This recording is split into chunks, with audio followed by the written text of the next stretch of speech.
პარტია თავისუფალი საქართველოს იმერეთის ბიუროს თავმჯდომარე ქუთაისის მერიასა და საკრებულოს საბიუჯეტო პრიორიტეტების გადახედვისაკენ მოუწოდებს. წულაია მთავარ პრობლემას ქალაქის უფუნქციოდ დარჩენაში ხედავს და ადგილობრივ თვითმმართველობას სპეციალური კომისიის შექმნის რეკომენდაციას აძლევს.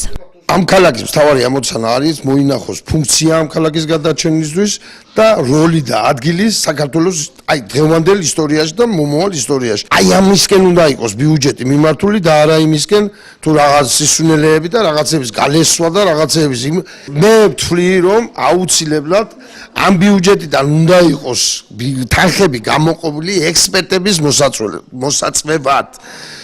რომლებიც დადებენ სხვადასხვა პროექტებს, მოკლევადიან და გრძელვადიან პროექტებს სხვადასხვა კუთხით.